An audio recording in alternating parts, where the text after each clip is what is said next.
আসসালামু আলাইকুম। এইচএসসি 2025 আজকে তোমাদের মাঝে অর্থনীতির দ্বিতীয় পত্রের এমসিকিউ নিয়ে হাজির হয়েছি। আমার কাছে একটা সেট আছে, দেখো ক সেট দিনাজপুর বোর্ডের অধীনে।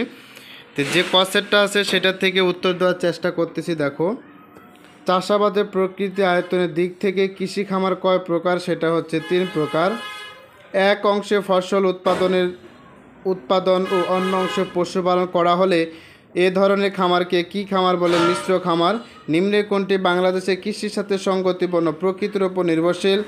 আনু হোসেন একজন কৃষক, তিনি তার জমিতে ধান, আলু, মিষ্টি কুমড়া চাষ করেন, এতে তার জমিতে প্রচুর ফসল উৎপন্ন হয়। আনু হোসেনের খামারটি হচ্ছে মিশ্র খামার। উক্ত খামারের বৈশিষ্ট্য হচ্ছে 2-3, কৃষিতে ঝুঁকি হ্রাস পায়, উপকরণের সুনিশ্চিত ব্যবহার হয়। কোন শিল্পটি স্পর্শকাতর সংবেদনশীল হিসেবে বিবেচিত? হাইটেক। এরপরে হচ্ছে মিস্টার এক্স, এটা হচ্ছে আমদানি বিকল্প।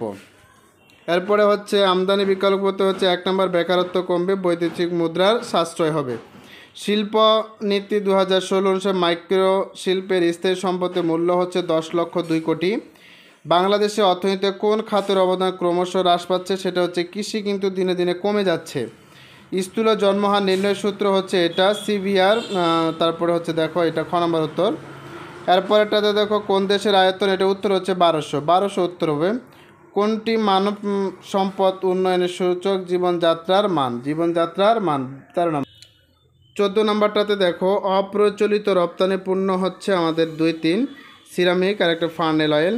জনসংখ্যার কাম্য স্তরে থাকলে এটা হচ্ছে উৎপাদন সর্বোচ্চ হয়, মাথা পিছু আয় সর্বোচ্চ হয়। এটা হবে মুদ্রাস্ফীতি 16। 17 হচ্ছে ক। 18 পিপিআইয়ের পূর্ণরূপ হচ্ছে প্রোডিউসার প্রাইস ইন্ডেক্স। মুদ্রাস্ফীতি ফলে কে ক্ষতিগ্রস্ত হয়? ঋণদাতা। এই যে একটা উদ্দীপক আছে, এটা চাহিদা বৃদ্ধিজনিত। 20।